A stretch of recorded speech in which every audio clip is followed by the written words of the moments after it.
Christina. And we're the Gorgeous Geeks. And I'm glad some of you like my glasses.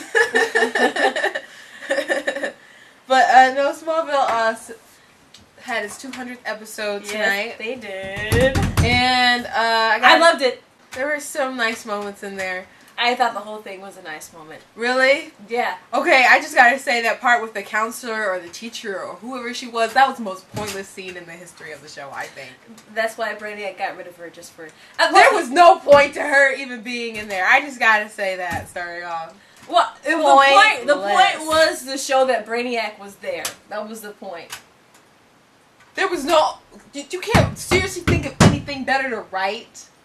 The crazy counselor. Oh, Clark, all these troubled people keep mentioning Clark Kent, and now I've snapped for some reason, and I carry around a Clark doll.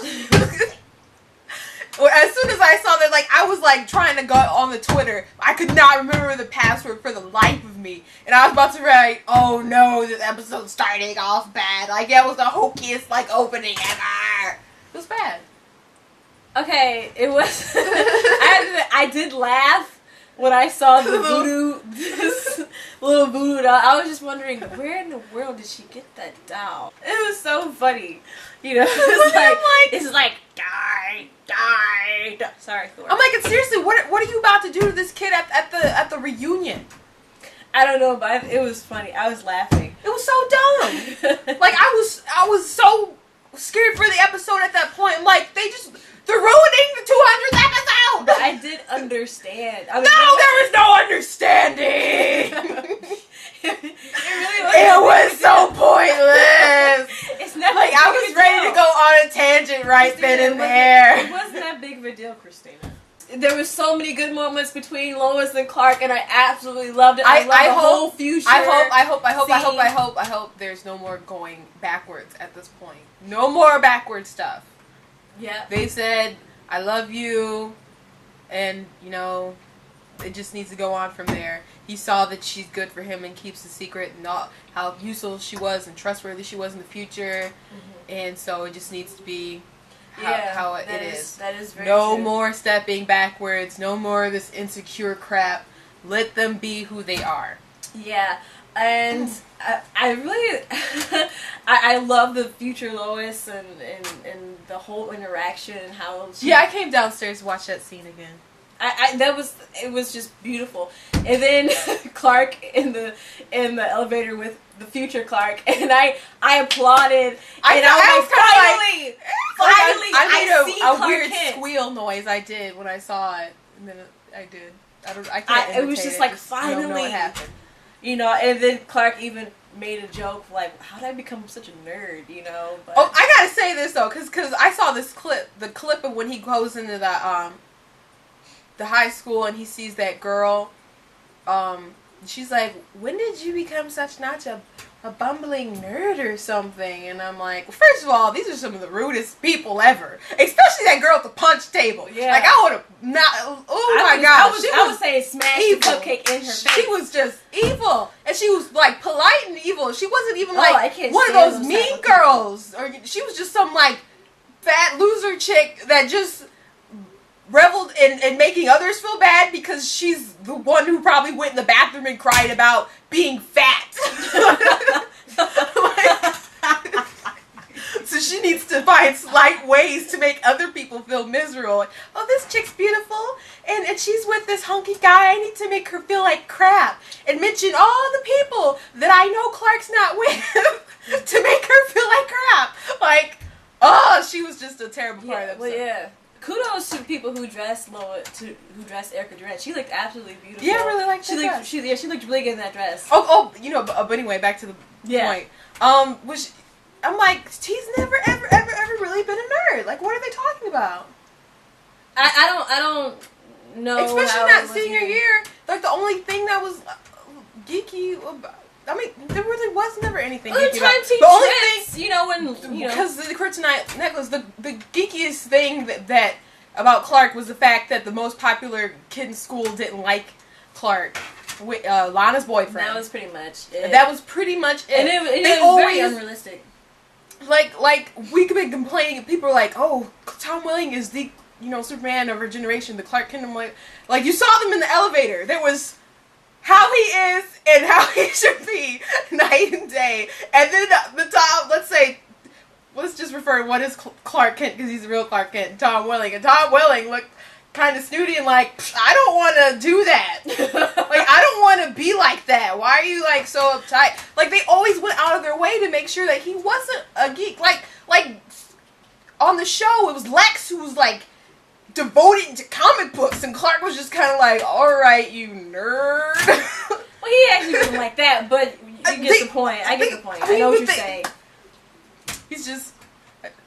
Yeah, but that's Tom Welling's Clark Kent is completely different from what Clark Kent is in the comic books. And come on, realistically, no guy who looks like that in any high school would be defined as a nerd. You gotta be whatsoever. Some kind of weird. There were even emo kids in our class, and I remember at school that totally decked out, blue hair, piercings, and everything, and girls were like, he still is hot. I mean, it doesn't. If you're good looking, you're just, good looking. There's no way you're classified as a nerd. Might be kind of weird, but no way a nerd. Mm-hmm. So that was kind of odd, but they're trying to put that in there. Yes. Football star. And, Brainiac 5, it was an interesting take on it. And, it's kind of, I didn't know how they're going to do it, but I kind of liked how he said, well, you cured me, and, it's not like a remake of... the old one, but he just made it so that he kind of was the old one, and they just reprogrammed him. I mean, that was fine, because each evolution of Brainiac is just contrived basically from Brainiac anyway, so... Yeah, he's never gone. He's always there. Yeah, so that was very interesting. It was so cute at the end when he was floating with Lois. It's like, yes, he's finally floating. I really, really, really adored that scene, but I just kind of wish they wouldn't have ended it there. That because I was so much that I was lingering, because I was, but I'm like I know next episode they're supposed to be like, well, Clark's like, I'm going to tell her, and then Lois is going to be like, well, I need to tell him that I know, and I don't know how it's going to play out exactly, but I'm like, how you not going to know after he just floated? And I kind of would have liked to see his reaction of, floating. I mean, does he not know? It's kind of, like, you think, oh, what's going on? Actually, we're getting closer to the disco ball. I think that actually funny. There's the ceiling. It would be funny if she actually would have hit the disco ball, but it was cute how they ended, though. It was, but I just expect that they're not gonna take off from that moment in the next episode, and even if they were, it'd be like, oh, I must have a weird kryptonite infection flu that made me fly. The one thing about it... It'd be some bumbling, dumb lie. One thing they kind of tricked me, because when she said our anniversary, I thought, I was like, oh, they're married, but I was like, wait a minute, I don't see your ring. And so they weren't, it was the anniversary of when he finally trusted her or whatever. But it has to be soon, because she was getting her days mixed up. She's like, I don't think it's today. So it's supposed to be really soon, hopefully in the next episode, when she gets possessed. And there's yet another different kind of costume. Oliver, real quick, Green Arrow. I'm so glad to see the real Oliver come through at that last second of that interview. I was like, finally, oh my goodness. Like, this is all he needed to become the real Oliver, was to have Clark come in and smile at him. Like, why didn't you smile before, Clark? Like, Brainiac should have been like, you didn't smile enough for Oliver, Clark. You didn't smile enough. Of course, we're joking. In a downward spiral of his life. Because you didn't show those choppers. But of course we're joking. It was the support he needed, in which Clark. I didn't even realize it myself how much Oliver probably would have needed Clark at that moment, because he was really depressed over Chloe. Yeah, when Clark's talking about Chloe, Clark is like, just get over it. Get over it. Just get over it. We got things to do. And Oliver's just kind of like, I want to blow my brains out. So I hope this dwelling thing is over. I really do. Oh yeah. So. Oh, I like that they brought back one of the villains from the very first season. That was like episode 2, I think. I didn't even remember him. Really? The episode when he like took Lana or something and he had her in the cocoon thing and Clark saved her, but then Whitney was one who got her out. We're like, oh no, because we still like Lana at the time, and so Clark didn't like get the credit for rescuing Lana. You don't remember that episode? I remember that. I remember being very upset. Another thing about that fat girl at the table was she like mentioned that what kind of girl is on the cheerleading team and then owns a coffee shop. Just want to say Lex foresaw that moment and he is like, one day this chick's gonna sleep with me. I better give her this coffee shop. I'm just teasing ish.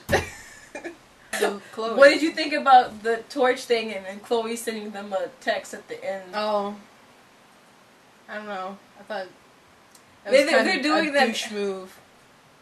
Well, I think they're doing that because they want to keep Chloe's fans intrigued. Well, they do, but I'm like, well, dang, you just talk to these random, weird, over geek conspiracy nerds, and your boyfriend is all like depressed. Yeah, well, not about to kill himself, but he's just like in a rut, risking everything. And you've gone off the grid, but you like have to send this message to these kids. They had to. You've never talked to. They had to. You have no obligation to. Christina, they had to know. They had to know that she was out there. She was out there, and glad that she was carrying their torch, because she made that paper. It wasn't the school paper. True. Chloe's paper. That is true. She could have sent him a message saying, I'm okay. I'm okay. Don't worry about me, or something like that. That is true. You're gonna tell some big mouth conspiracy I'm kids. Sorry, but that just blurt everything out to Clark as soon as they meet him. But you're trying to keep a low profile, and you want big, scary people to think you're dead. Like, what's up with that? I'm biased now. Anything Chloe, I'm kind of like shut down. To be honest, I'm sorry. I mean,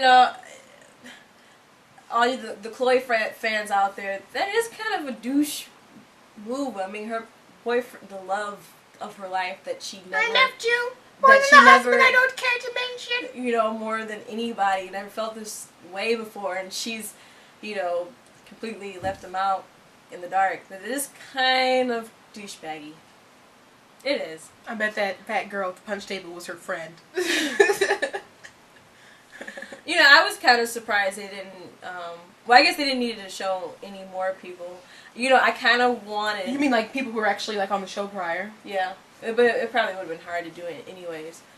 I bet those people... But I even liked the moment when the guy came up to Lois, and said, Clark really helped me out and stuff like that. Yeah, I'm glad that that was a really nice moment. I'm glad that they're tying things back to, previous stories. They're finishing up things, and they're, it's not just like something left in the abyss of previous seasons. I mean, except for, Jimmy, but, What happened? What did happen to the Legion ring when Lois came back? I don't even remember. What happened to it? Well, I don't know. Look it up somewhere. I'm sure someone will tell us now. Yeah, they'll leave a comment. Yep, and I really loved how, I gotta say, I loved how Clark, I understand we're running out of time, but I liked how Clark finally, made peace with his dad. He made peace with his father's death, and he needed to see that moment of why his father collapsed, because he was fighting Lionel and everything, and I'm glad that was shown to him. I'm glad he knew that, and so now he could move on and actually start flying, which I don't believe he's going to do to the very last episode of the season. That's just my theory on the whole, Clark flying thing. I believe that's how long it's going to take. But anyways, I'm Katrina. I'm Christina.